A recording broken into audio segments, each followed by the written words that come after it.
my biggest piece of advice is like your faith is tested the most, not when you're really down, when you're up. Mm-hmm. What are you doing when you're up?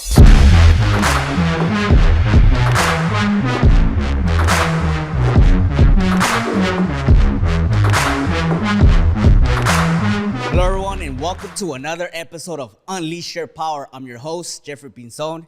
Today we find ourselves in beautiful Miami in this beautiful property, and I'm gonna have the pleasure of interviewing a serial entrepreneur that's been crushing it, that has taken his life to another level, that has transformed his family's tree. And today we get to learn from him, his success, his failures, his setbacks, and he's a man of God. So I'm excited to have him on our podcast. So without further ado, help me welcome Raphael Vargas. Yeah, thank you, my brother. My bro. Great being here. Completely honored. Thank you, brother. Thank you. Yeah. Appreciate you for opening the doors for us and being Absolutely. here. This is early. Yeah, I know. This early. I literally was just waking up. Yeah, man. So let's jump right into it, my man. Can you tell us a little bit about your upbringing? Who is Raphael Vargas? Let's go back to high school. Yeah. Who was Raphael in high school? Man, I was a completely different guy in high school. So I got kicked out of high school when I was a freshman or early sophomore. So I got kicked out of all the counties. And, I went to an alternative school with a bunch of bad kids. So I went from bad to completely worse. I went to an alternative school with 7 kids, and we went to school for only 2 hours a day. And I used to have to take the public transportation every single day, about 2 hours to school, 2 hours back, just to go back and forth, to attend school for 2 hours. Wow. And it was a session where, again, it was about 7 gangbangers, guys with tattoos on their face, hands, all kind of stuff, and felons. And we were just there for 2 hours a day. No talking, and it was in and out. And so I went into a very quick downward spiral as a young kid in that environment. And, things went really, really bad for me at that point. I almost got murdered. And wow. That's kind of how my life started changing and how I opened my eyes to having a relationship with God and that, why I'm here in this world. So what were some challenges that you encountered throughout that process that shift your perspective and the way that you look at life now? Yeah, I think the biggest thing is that, John Maxwell says this. He says, there's 2 of the best days of your life are the day you were born and the day you found out why you were born. Mm-hmm. And, when I was going to this high school, I started involving myself with bad people. One day, I went to a party with all these gangbangers, and they invited me there. I was 18 at this time. And so I didn't really have a lot of human interaction other than those 7 people I went to school with. And after school, we used to do, atrocities, going on the public bus or robbing people, just absolute atrocities. So wow. These were my friends. And went to this party one day and, a bunch of gangbangers, and I got into a fight with the wrong person. And I was stepping outside of the party one day, and, this guy was right there. He said, "Hey, go back in the party. There's cops here." I said, "No." He punched me in the face, and at that time I was fighting a lot, and I knew how to fight, knocked this guy out. Guy fell flat on the floor. And I went back into the party, and I started boasting about how I knocked over this guy, knocked out this guy, all this crazy stuff. Little did I know he was the owner of the house. It was his birthday, and he was the leader of this gang. And immediately I found myself in this house where the entire party was against me. I got jumped. My face got cracked. I fractured my face. My face started leaking. They came at me and just started jumping me. Luckily, this big guy stopped them. 8 different guys stopped them. And my whole face was fractured. I was bleeding throughout the whole house, and I was running through this entire house trying to find an exit. My friend finds me in the corner of the house, and he says, "Raphael, we have to get out immediately." And I said, "Okay, let's go." Like, my whole face is bleeding. Let's go. We're in the corner of the house, and then 10, 15 guys, boom, they corner us in. And they say, "You're not going anywhere. We're not done with you." And my friend is like, "Please, let us go. We just want to, just look, you messed him up. We need to go to the hospital. His face is fractured. I'm leaking blood all over the place." And they're like, "No, we're not done with him. We're gonna kill him," right? And I just remember that moment, 18 years old. I didn't believe in God at that time. And there were just, it was like I was looking at demons. Like, their faces were like, eyes were like lighting up. And I'm like, wow, they start approaching me with guns and knives. And I was just me in this corner of the house. And I'm like, wow, this is really going to be my life. The end of my life, the end of my story. And I never forget, I looked down and I'm in the corner of a house. And you know me, I've done a lot of real estate. I've never seen this in my life. I'm in the middle floor of the house. I look down and at the bottom of my feet, right next to my feet, is a fucking window. Can I curse on here? Absolutely. Yeah. I'm just real. Yeah. I see there's a window right by my feet. And I literally look at the window next to my feet. I look at these guys approaching me. They're about to kill me. I know they're known murderers. And I'm like, break this window, fall into this window, land in the basement of the house, escape out of the house, run out of the house. And then my friend is outside. He takes me straight to the hospital. And at that time, I didn't really see a big deal. And I'm like, whatever, right? Whatever. I got jumped, been in plenty fights, face messed up, whatever. I'm a soldier, right? Hospital for 2 days, leave the hospital, whatever. I think everything's fine. I go to school the next day, you know, with my 7 gangbanger buddies. And they're like, man, you know, this kid really messed you up, man. He really messed you up. And I'm like, yeah, whatever. He's like, yeah, they paid me to tell where you go to school, what bus routes you take, because he's not done with you. He wants to kill you. And I'm like, yeah, right, whatever, right? Yeah, I don't believe it. Same week, I'm taking my bus. I have, you know, a bandage around my whole head, and these guys bus stop, you know, this gang bus stop, trying to find me. I had to escape bus routes. I was fearing for my life. The house that I was living with my mother and my mentally disabled brother caught on fire. We were forced to move out of the house during this time to a hotel. He came to my house looking for me and my family. I was living in this consistent paranoia at the age of 18, losing my mind because people were trying to murder me. And then one day, I go to this school, and I always checked in with my friend, like, hey, where's he gonna be? Is he? And I checked in that day, and I said, hey, you know, this is 2 months of insanity. I checked in with him, and I said, you know, hey, is he gonna be on the route today? Where's he at? Yeah. He said, you know, Raphael, I don't think you didn't hear the news. I said, no. He said, you know, this kid was walking out of his house yesterday and got shot 15 times with an AK-47. He's dead. Wow. He's dead. And I'll never forget that moment. I know this is a long story, but I'll never forget that moment because it was like immediately God hit me and he was saying, are you listening to me? Are you hearing me? There's a reason why I did not kill you that day. I can't even make up the story. You know, I even have a tattoo of this window and I put bullet holes in there with a cross. If you see the window right there with bullet holes, to remind myself of the window that saved me, the bullet holes of the man that got killed, and then God right there that saved me. I'll never forget this in my life. And in that moment is really what radically changed my life. Looking at my friend's face, telling me that he got murdered, it was God telling me, there's a reason why I saved you. And that was when my life changed. Because at 18 years old, I started obsessively asking myself the question, why am I here? Why am I here? Why am I here? Why? Why am I here? Why did I survive? Why am I still alive? Why? Why did this man's life get taken and mine is still here? And because I became so obsessive, it didn't happen immediate, but I found my purpose at 21 years old and, 20 years old, and that the rest is history. So what are some things that you started doing like after that moment that changed your perspective, changed the way that you looked at things? You knew that God was listening to you. He was testing you, right? What were some things that you started implementing to get out of that? Because you're talking about that you were with 7 gang members, right? Yeah. That was your proximity, right? Yeah. How did you get out of that proximity to get in a different proximity? Well, luckily, I graduated from that school. It was a terrible school. I actually went back to that school a few years ago trying to pay and boycott it to get rid of that school because it's such a bad environment, but they got rid of it. But the way I graduated, got out of that environment, but me, I didn't even know really like who God was. I didn't believe in God at all. So what I did was just what I knew. It was like, I used to go to Catholic school and Catholic church. I just started going to church. I started going to Catholic church, just being the guy in the back. Like, I was like, man, this is weird, but like, I'm just going to do this because I feel like I need to find God.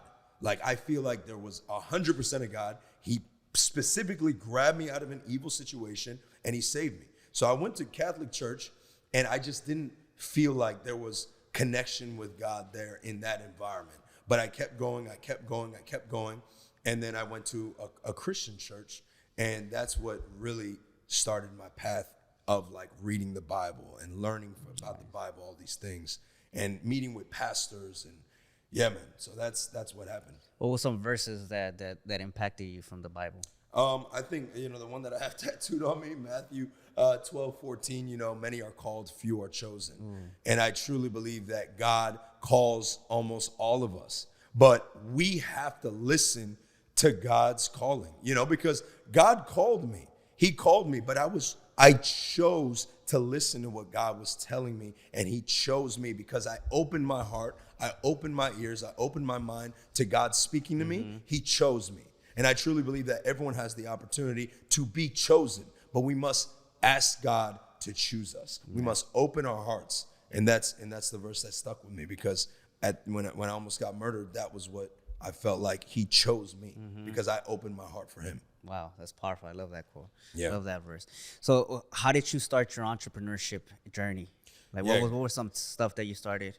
How did you get inspired by it? How come you didn't choose the 9-to-5 mentality? Well, I did. I did choose the 9-to-5 mentality, but at the end of the day, I was 18 years old and I started looking for my why. And for 2 years, I was going through a lot of mental and spiritual battles. I remember waking up in the morning and seeing demons, or in the middle of the night and seeing demons, having ridiculously vivid dreams about Jesus and the devils and all this spiritual battles. Spiritual battles are real, 100%. And so I went to a pastor one day and I was just like, hey, I have a friend that, has these weird dreams, and, he sees like demons sometimes in the middle of the night. I'm like, yo, my friend is weird. Like, I just wanted to ask you, because you're a pastor, what do you think? And I'll never forget this big black pastor. He actually worked with me at a 9-to-5. I was working at Home Depot. Okay. And he was this big, tall black pastor. He worked at Home Depot on the side, and he grabbed me. And he was like 6'3". I'm like 5'7" at that time, whatever. He grabs me and he shakes me and he said, Raphael, you're going to tell your friend that God is trying to speak to him and that he has a big purpose in his life. And I remember being like this, like just hearing this guy, like God speaking through me. And I just remember like I just started weeping and I had to leave because he was speaking to me. Right. And when I felt him tell me that, I felt like there was something just big that I was supposed to do. There was something big that I was supposed to do. So I started thinking different. I started saying, okay, well, like, fuck this job. Like, this is not supposed to support my family. My mother was struggling. She was working 2 different jobs, trying to support me. My brother's mentally disabled. I mean, he's very mentally disabled. He has severe Down syndrome, and it's Kabuki syndrome. And, so I just felt like my life was supposed to be big.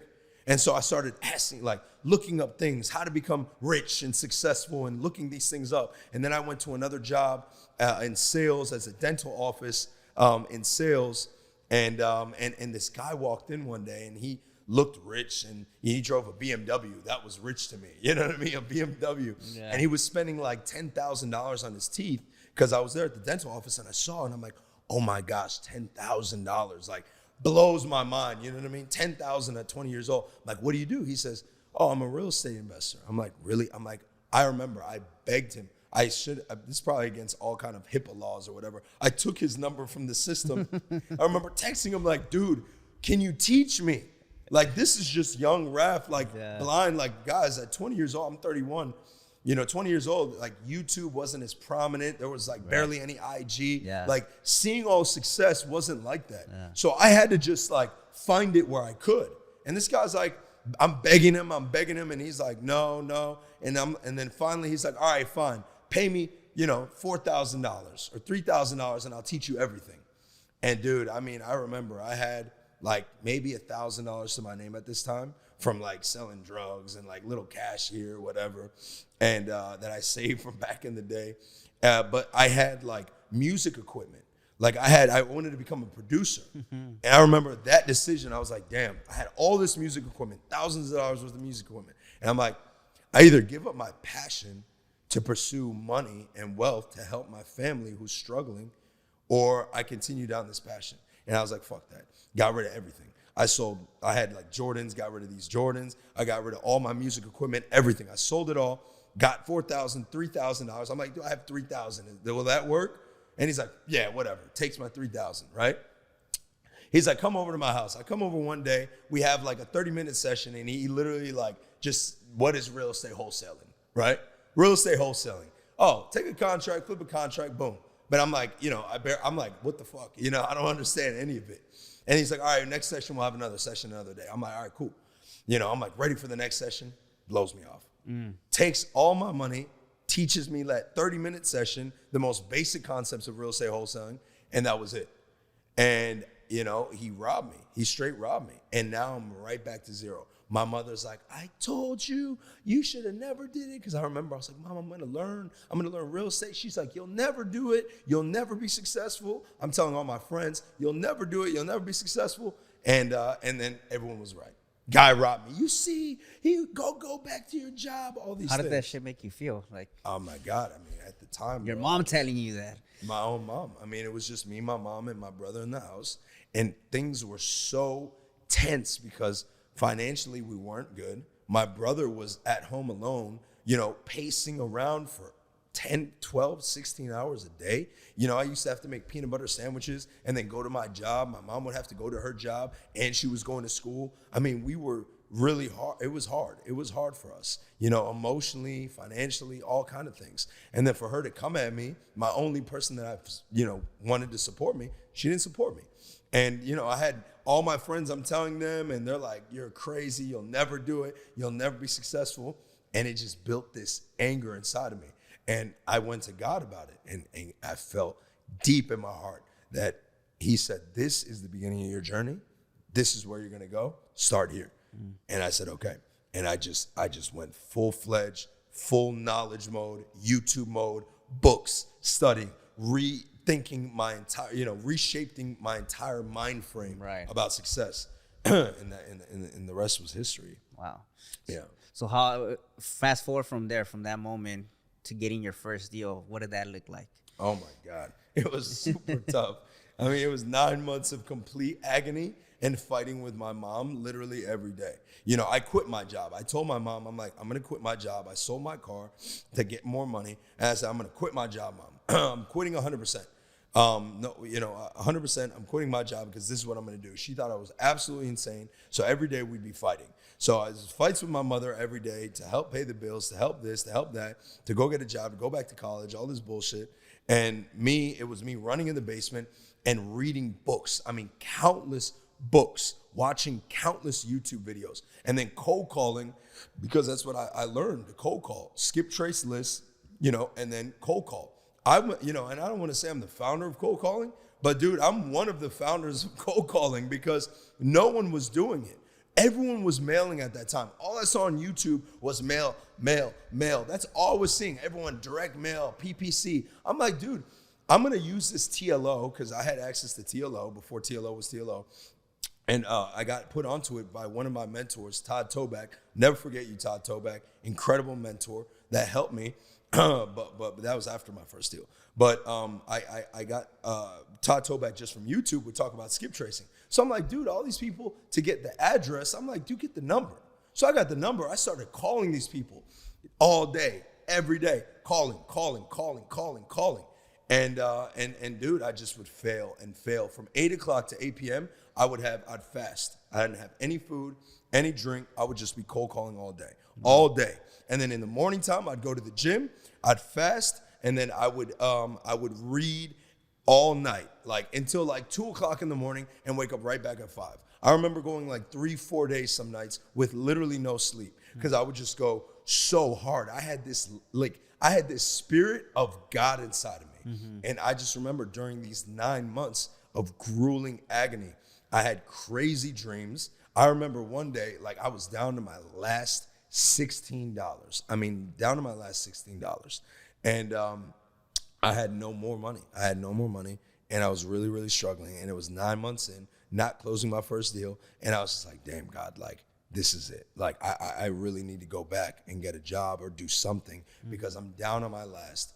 And I need something to click. And I remember, within that week of 9 months of cold calling all these things, I locked in my first deal, closed my first deal, and it was $30,000 for my first deal. Wow. Oh my God, dude. I mean, I was leaving the closing office crying my heart out, like crying my heart out, 30,000. I'm like, oh my God, this is real. I told everybody, and then I took my mom. First thing I did, I took my mother and my brother on a vacation. Literally the very first thing I did. Nice. Took them on a vacation, and we all went on a vacation to enjoy. But that was, once you really touch that money, it changed my life. Yeah, that's huge, man. And then you took your family to celebrate, do that with you. Had to. Yeah. That's awesome. What did your mom tell you then? Oh my gosh. I mean, you know, at that time she's like, okay, you know, close your first deal. That's amazing. You know, let's see how it goes from here, you know, because it was 30,000. I mean, but it was 9 months of work for one deal, 30,000. You know what I mean? Yeah. So that's like an entire year. But yeah, I mean, it was 9 months. And so you cannot give up on your dreams. You cannot give up. If you feel compelled that God wants you in a certain place, you have to keep going to that place. No matter how dark it is, no matter how hard it is at that time, you have to keep going. And that's what I did. And after my first deal, you know, it became real to me.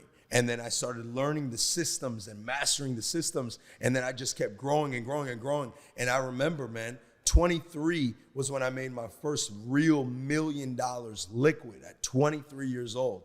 And I became the fastest and biggest real estate wholesaler in Washington, D.C. I started flipping commercial and real estate development projects because those were way bigger deals, you know, versus houses, 20, 30K. I made 150K, 170K on one deal. I made 400,000 on a deal. I made 275,000 on a deal. And I remember those 2 huge commercial deals I closed. I was like, you know, now I can retire my mother. And I remember at 23 years old, I said, Mom, one day, I was like, Mom, I'm going to take you to work today. And I bought a new Maserati, took her to work. I said, Mom, you're going to tell your boss today that you quit. She was like, why? And I gave her $400,000. I showed her 2 checks, $600,000, gave her 400 grand. I said, this is why. I said, Mom, I told you I would do it. I did it. And I'll never forget that moment. She starts tearing up, crying. She comes and she's like hugging me like crazy in the car. And she's like, I'm so sorry. She just kept saying, I'm sorry. I'm sorry. She's like, I'm so sorry I didn't believe in you. And that was a real emotional moment for me because it's like, yo, no one believed in me. And it was like, but God did. God did. You know what I'm saying? God did 100%. And that's what, you know, for me, that moment, seeing my mother like that and realizing that, wow, like it could be 9 months, it could be 3 years, it could be 18 years. Like God will always stand with you. And God is calling you today. He's calling you tomorrow. He was calling you yesterday, every day. And to just walk with him. Even though it's dark, even though it's hard, even though it's dim, even though no one believes in you, he's with you. Yep. That's the power of not giving up, right? I remember when I started door-to-door sales when I used to do home security. And I was just looking for that one deal. I'm like, dude, if I get one deal, that's validation that I could do thousands of deals. Amen. I just need that one, right? Once you get that one, that's when you build the momentum. You start buying into yourself more, right? You start believing more. And that's powerful because a lot of people in entrepreneurship, they want it fast, right? They want that instant gratification. They don't want to put in the work. They don't want to go through the failures. But when you change your perspective, the failures, you start looking at them as lessons and blessings, right? Like, man, this wasn't a failure. This was a lesson and a blessing because of this. I'm stronger now. I could teach someone else how to get there faster, right? But throughout the process in entrepreneurship, like entrepreneurship is not for the weak, right? In one of my favorite quotes that Miles Monroe always says it, faith that hasn't been tested cannot be trusted. Right? Faith that hasn't been tested cannot be trusted, right? There's moments once you started making money that your faith was trusted, that you had to go through opposition. What were some of those challenges that you encountered that made you a better Raphael? When I was younger, you mean? Or no, like after you started making that money. After I started making money. Well, it was honestly a lot had to be with stewarding money properly. You know, I wouldn't steward money properly. I would absolutely not. Now, I was doing a lot of good for my community. I was giving back a lot of money. But when I started, and this was in my real estate wholesaling days, I had a company. We started doing 30, 40, 50 houses a month. And I was just so locked in. It was so operational heavy that at that time I was stewarding my money properly because it was so operational heavy. You know, I started scaling my company at 27 years old. I'm 26 years old. I'm flipping 40, 50 houses a month, 8 different metropolitan markets. Again, no one's doing this. I'm just head down locked in. And then this one group came to me and were like, dude, holy shit, dude. You're fucking in 8 different markets. You're killing it. You're 26-year-old. You're making $400,000, $500,000 a month, flipping all these houses. He's like, dude, you need to start teaching people this. And I'm like, you think? And they're like, yeah, dude, like you need to start teaching people this shit. And that's when I was like, all right, let's start teaching it. And, and what happened was, the fame got to me. Fame got to me. The notoriety got to me. The power got to me because it's something new. You know, I'm 26 years old and now, I'm flipping 500,000 a month. I started my education company. Dude, we took off. We blew up past everybody, making million, 2 million a month. One event, I remember we made over 1.7 million in 3 days. I'm like, holy shit, we're changing lives, and the notoriety and all that power and the influence, it got to me. It got me big-headed. It got to me. And so that was one of the biggest things that as a young entrepreneur, when you start gaining influence, you need to keep that relationship with God very strong, because that can 100% be a big factor in your fall, getting too big-headed, thinking that everything is going to always hit, thinking that nothing can turn around, thinking that you're unstoppable, you're untouchable. I don't care if you're a billionaire. What God gives, you can absolutely take. And you know what? He took from me. He humbled me. I don't regret any of this experience because now it's made me an incredible Raphael. I'm unshakable. My faith is unshakable. But, he took everything that he gave me, and then he gave me even more and all this influence. He said, let's give him a little bit of influence. Let's see how he does with it. And guess what? He had to take it from me. He had to take it from me. Last year I told you, I lost over $10 million last year. He had to take it all from me. I stopped posting on social media for a year. Yeah. He had to take it from me. I had to sell my Rolls Royces, my Lamborghinis. I had real estate that I owned, rental properties. My mother had to go back and get a job. I mean, the most heartbreaking thing. She's back retired now, glory be to God. But what God gives, he can absolutely take. And so my biggest piece of advice is like your faith is tested the most, not when you're really down, when you're up. What are you doing when you're up? Yeah. But it's really hard still. Your faith is still tested when things are really bad. Because last year my faith was absolutely tested. But I was unshakable because I've been there. I've seen God move. I've seen how he walks with me, unshakable. And me and him, we walked together this journey last year, losing 10 million, having hundreds of people against me, enemies, calling me crazy, all this nonsense on social media, to ridiculously flipping it right back to where we're at today. Glory be to God for that. And so I think that's when your faith is tested almost the most, when you have everything, Did you doubt at that moment when you started losing millions and everything? Like, what was going through your head at that moment? Because this is a slippery slope, right? It's like the Murphy Law. When things get bad, it continues, right? And absolutely. And, my success, I felt like everything I was touching was gold from 27 to 29. From 26, I was killing my real estate company, became an educator, absolutely blew it up in the education, became number one. I mean, your mentor, I'm your mentor's mentor. A lot of guys in the real estate wholesaling guy, and I don't say that boastfully. I say that like just really, like I see, and it's incredible to see these young entrepreneurs now becoming leaders and becoming educators themselves. Because I remember when they were at my events, I remember when they were flipping 1-2 houses a month, and now they're doing 20, 30. So it's an incredible, incredible feeling. Jesus wants us. Jesus said one thing that always stuck with me. He said, look, I came here so that you guys can become even greater for when I leave. And that's the key part of leadership, is that you want to develop people to become greater without you, right? And a lot of leaders 100%. Get this completely wrong. They start looking at their mentees as competition when they start growing past them. It's like, dude, I want you to thrive. I want you to win. I want you to go past me. That's what you're supposed to do. 100%. And that's what makes me proud about, the things that I've done in my career, seeing these entrepreneurs. But dude, absolutely, did I question my faith? I didn't at that time. I'm not gonna lie. Was it extremely hard? It was. Was I going through the same kind of spiritual battles at 20 years old, at 29, after losing everything? Absolutely. I was seeing demons. I had rashes on my face. My blood pressure was 180. Wow. Everyone was against me. But now I had a great support system. I knew how God worked. I knew that God needed me to go through this. I knew that God had to take away these things to humble me, to really get me back to that place of my baseline, which was my foundation and my faith. And so it was an experience that was absolutely incredible. It lasted for 9 months, which is crazy.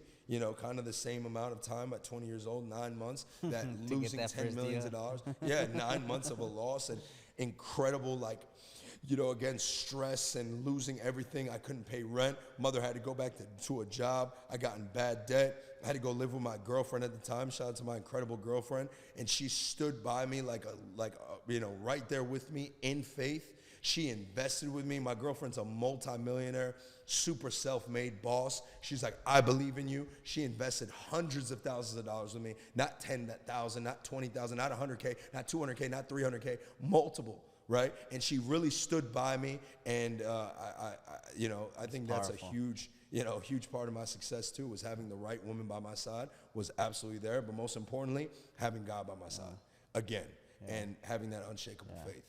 What were some other people that you that you've reached out to, right, for support to change your mindset and to get to the new businesses that you're doing right now?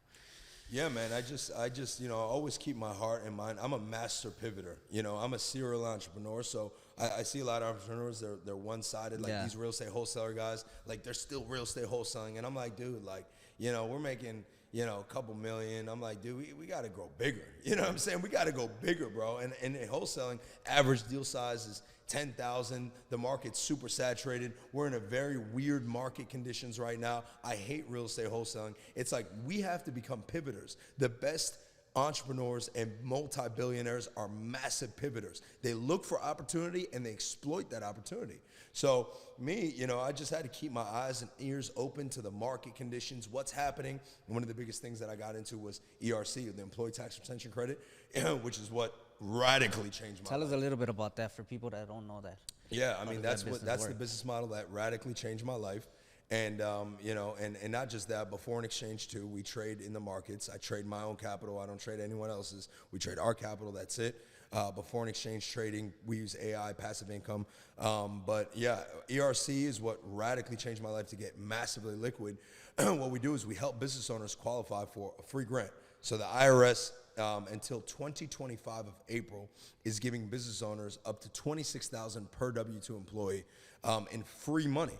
Right? So many business owners don't know about this. So we take a percentage of, whatever the business owner gets. We might take 25% of whatever the business owner gets. And the business owner can get, again, $26,000 per employee. So first deal, I'm like, man, let's see if this works, right? I'm like, kind of like with wholesaling, like, all right, I'm going all in. Like, this is from my wholesaling days. I'm going to find the deal. One of our first deals, shout out to my business partner, bringing this deal with me, guy that owned Ford, Mitsubishi, Hyundai, huge companies. Guy had 700 employees. Jeez. Got $11 million in a tax refund.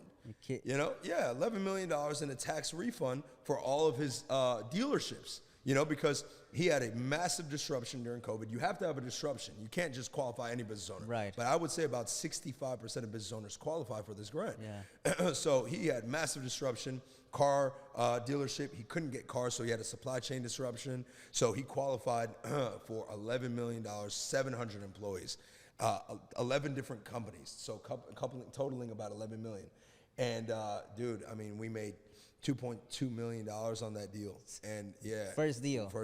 How long was that process? And typically the process with ERC is you have to wait on the IRS. You have to wait, sometimes 8 months to even 18 months on the money to come from the IRS. But, I was like, dude, there's got to be a better way. So I'm just researching, building connections, et cetera. And I found an incredible private equity firm in New York who I met with, shook hands with. They're backed by, literally Blackstone, which is one of the, largest hedge funds in New York. They're backed by them as well. And they're like, yeah, we just buy ERC claims. We love ERC. We buy the claims, and we charge, a 15 to 20% fee additionally to expedite the claim. And I was like, I introduced this business owner like, hey, do you want the money now? Do you need the money now? He's like, absolutely. I'll take that haircut. Absolutely, 100% to get the money now. And I was like, amazing. Put the whole deal together, took 4 weeks. Deal done, wires done. And I remember that moment. When the wires started hitting, I'm like, dude, I couldn't believe it. I literally could pull up the bank account and show you all the wires. It's like, it like really like shakes me. It's like, for every deal, it's like 280,000, 190,000, just back to back to back to back to back. And I'm like, oh my God, you did it again. You know, like this. And sometimes he's just like, it's not even slow. Sometimes it's fast. And then after that, it's like deals. I was like, I'm going all in. I built an affiliate system with my CPA business partner. My business partner's a CPA for 23 years. Built an affiliate system. We brought in thousands of affiliates, and the rest is history. Now we have over 220 deals right now. Wow. Our average deal size is 180,000, $40 million in revenue coming in. Got paid out over 10 million in just the last couple months, and dude, it's huge, life-changing. So the way that you're targeting these people, is it the same that like how you were doing with wholesaling, calling people, cold calling, or how you reaching out to all these business owners? That's so I took a different approach. You know, this is why God works so funny. It's so funny because people will be like taking a loss, and you're like, oh my gosh, God, if you love me, why would you do this? He's like, I'm doing this because I love you. You know? So you need to learn. Yo, he's like, you know, and it's like, you know, I look back and I never was like, because now I have my faith built up. When I took this huge loss in my MLM company, this technology MLM company, huge loss in that company last year, that's when I lost everything, you know, and everyone turned against me. And instead of being like, God, why are you doing this? Why do you love me? I understood there's a reason. And everything I learned in the MLM company about affiliate systems, the relationships I built, leadership, building affiliate systems, building all this shit, it's like, dude, I transcended that right into this.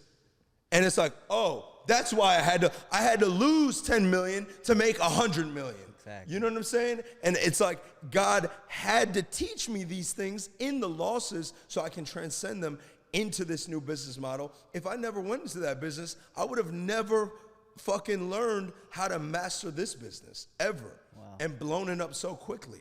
And this business is like the most ethical, incredible business. It's like, dude, we're getting money from the IRS, free money, in a free grant, right? We're helping business owners qualify and get this free money. Business owners that need money, business owners that didn't even know they qualified, we're helping them, and then we're getting a fee for doing it. Huge fees. Yeah. So it's amazing, bro. That's badass, man. Yeah, man. That's huge. That's huge. And again, like he touched on it right now, guys. Like he had to go through that failure with the MLM company to learn all that stuff to now transfer that to his new business, to his new model, for him to scale it and go even faster. Is there a lot of people doing what you're doing right now?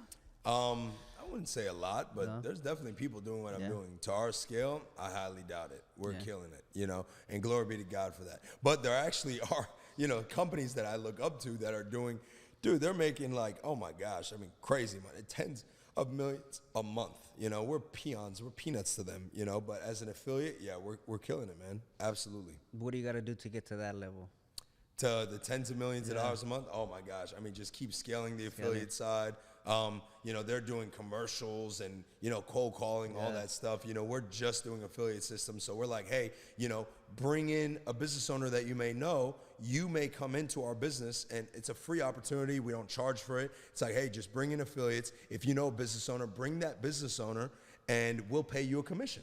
And so that's what we do. So we just bring in a bunch of free affiliates. Like a referral program. Exactly. Got it. Got it. And you could do that everywhere in the U.S.? Everywhere in the U.S. Got it. Oh, that's huge, man.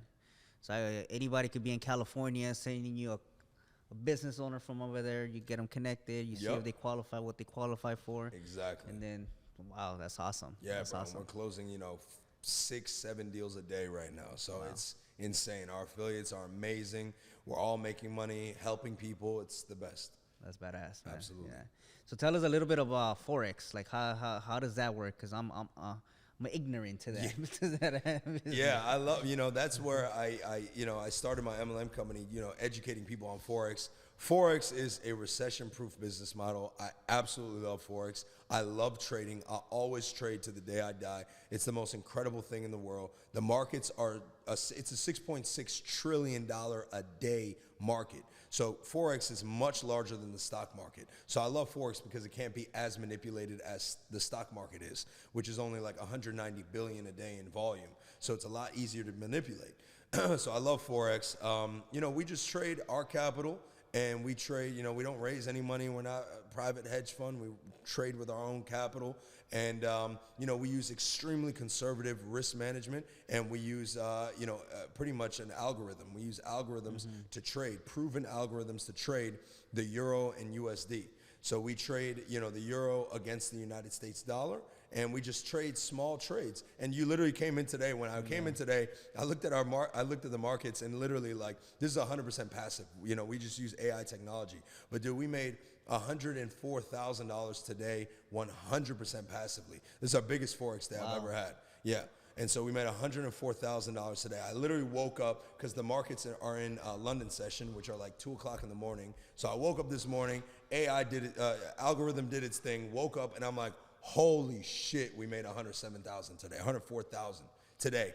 In my sleep, literally in my sleep. Like, there is a reality of real, true passive income, and that truly is. If you use the right algorithms with the right risk management, you can absolutely kill it in Forex, you know? But you need a lot of capital, and you need to be trading it with very low risk. How much minimum capital source for someone to see some big results on it?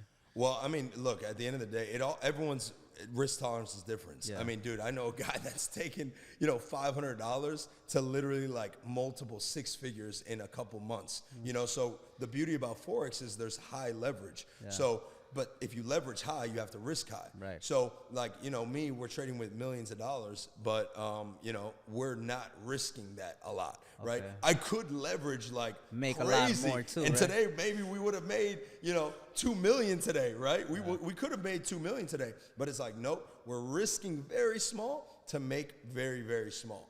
And so with Forex, that's the beauty about Forex, is that if you really understand how to trade, you can risk larger amounts and make larger amounts and then compound your money. And then once you have enough money, you can then reduce your risk and then just make enough to make your daily payments, your monthly payments. Nice. I mean, Forex pays for this, you know, ridiculous mansion that we're in, and, you know, all the BS stupid toys. You know, I listen to Grant Cardone. Grant Cardone says, yo, make your passive income, pay for all the dumb shit, your lifestyle. Yeah. Cool. I made $104,000 today passively, literally in my sleep. You know, literally in my sleep. So, you know, it pays for the Richard Miller, the houses, and all this dumb shit. So, wow, that algorithm that you guys created, or did you guys buy that? Bought that algorithm? Yeah, great question. So I partnered with my business partner, who's like a Forex genius superstar, and so he has an algorithm that he's been testing for years, and we back tested it, and it's been proven in the markets for over 2 years now, with a solid track record. You know, so that's what I felt comfortable with, and we even put the risk settings even less with our capital, and so yeah, you know, just very, very low risk. That's awesome, man. Yeah. That's awesome. So let me ask you this, right? A lot of our audience, they're entrepreneurships. They're from different walks of life: realtor, loan officer, solar, alarms. And what can you tell them about entrepreneurship? Some that are barely getting started into that 1099, having your business and growing it. What can you tell them about running a successful business? What is your feedback on it? Yeah, I think the biggest thing is, like, dude, you got to get into the right opportunity, because, like, there's so many vehicles, right? Yeah. Like you said, mortgage, all these different things, and nothing against any of those industries. They're incredible industries. But, like, really do your research, right? Really do your research. Really understand the competition. Because the reason why I've been able to dominate, even though, you know, yes, I've lost in other businesses, I have. Like, every billionaire has lost. My billionaire mentor, you know, his first step to becoming a multi-billionaire, he lost 150 million. Like, I lost 10 million, big deal. The guy lost 150 million just to make back billions of dollars now. He's a G, super G. I was just on the phone with him. But, like I said, like, I think the biggest thing is you have to understand the opportunity. Because, like, right now, for example, it's like, oh, I want to do real estate wholesaling. Yeah. It's like, dude, look at the market. Look at the competition. Look at what's happening. It is so hard to really close your first deal right now. Interest rates are ridiculously high. Sellers don't want to sell. Right. You know, they're unrealistic about the price. Buyers are way lower and more conservative. Finding that margin is so hard. Like, when I was doing it, I was murdering it. That opportunity was ripe at that time, but I don't feel like it's ripe right now. So what I suggest for entrepreneurs, before you just like, oh, I see a guy on Instagram doing this, I'm just gonna do it. Dude, do your research, right? Do your research on really understanding, is that opportunity really real? right? Is it real? And is it really something that you can massively have the most amount of success with, right? So that's what I've done, and I've mastered now as an entrepreneur. And that's why I've been able to pivot and been fluid with the markets, is I understand what's happening in the global economies, in the United States economies. I study that first, and then I find the opportunity, right? We're going into a recession. What's more recession-proof than the IRS giving us free money? Yeah. Like, that's a recession-proof. I'm gonna make $100 million with this, you know? So it's like, dude, I'm all in, you know? I'm like, dude, I got 2 years to, you know, and for lack of better words, you know, exploit the government and giving us free money, doing it ethically the right way. I'm gonna help business owners and get free money from the government, right? And so, like, versus like real estate wholesaling, where now the average deal size went from my 14,000 to 10,000 and 7,000, but I got to spend $4,000 in direct mail just to get that one deal. It's like, guys, understand the opportunity today, right?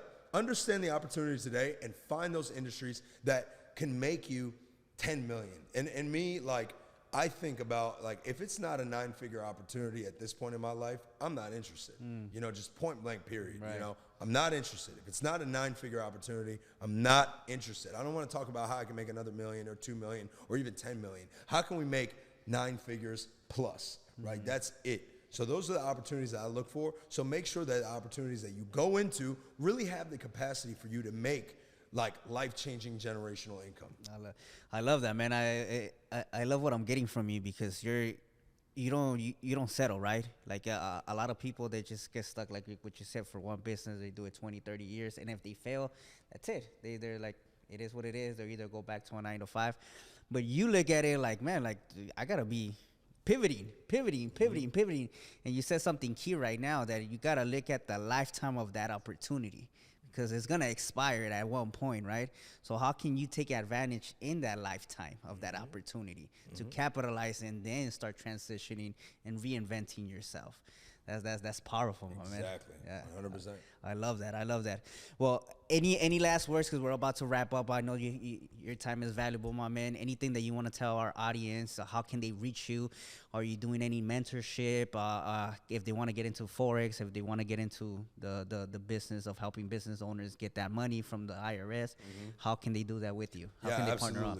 Absolutely. Follow me on Instagram. Go to, at Real Raphael Vargas. Follow me on Instagram 100%. And I'm having a event here in Miami, Florida, a live event with over 500 people, September 16th. It's going to be my birthday. Nice. So make sure to come check out my event. Come to my event here in Miami, Florida. And for our VIP attenders, we're going to have an amazing mansion party right here. We're going to have some celebrity guests coming as well. So it's going to be absolutely amazing. But yeah, last thing I would say to all of our members is just like, look, life is short, guys. Life is way too short to not have and start building that relationship with God today. Life is way too short. We can build these stupid treasures all day: watches, cars, houses, jewelry, billions of dollars in the bank. But what good is it when you actually die? We have 70 years on this life, maybe 80, right? But we have eternity to really look forward to. And so, just store your treasures in things that are eternal, not just here on earth. And it doesn't mean don't go buy this fun shit. Yeah. This stuff is fun. I love watches. I love cars. I love having fun. I love private jets. I love all these things. There's nothing wrong with that. And I utilize it to influence people to listen to my message, right? And so it's good. These things are good. There's nothing wrong with it. There's a lot of people that are Christians, and they're like, oh, it's harder for, a rich man to go through the eye of a needle than get into the gates of heaven. And I think that's just like the most BS term in the world. I think it's the worst interpretation in my eyes, because I truly believe that God wants to see us in our best and highest form. That doesn't mean that everyone's purpose is to become extremely successful, wealthy, and influential, but I truly believe that he wants to see the best in us, and he has a purpose for each one of us individually. So find that purpose, build that relationship with God, and start storing your treasures, not just here on this earth, but in eternal things as well. Amen. Yeah, amen to that, my man. Well, awesome, guys. Tune in for the next podcast. Make sure that you guys watch this, share it with someone else, because he dropped a lot of knowledge, and he's a perfect example of not giving up, right? Of having that faith, right? He's walking by faith and not by sight, and continuing moving forward, impacting millions of people's lives. And he literally changed his family's trajectory. If he could do it, we could do it. So thank you for that, my man, because I do this podcast specifically to surround myself with people like you, man. Amen. Like I came today and I'm fired up, man. I can't wait to go back to Cali and tear it up because it gets my juices going, man. And you said it, man. God gave us a gift. It's our duty, our responsibility to utilize that gift, to activate that gift, so we could be an example for other people, so we could lead more people to Him. Amen. So thank you for that. Thank you for being a soldier. Thank you for not giving up, man. Thank you for moving forward. Amen, Appreciate brother. Thank that, you always. Thank you, my man. My brother. Tune in, guys. Take care. Thank you.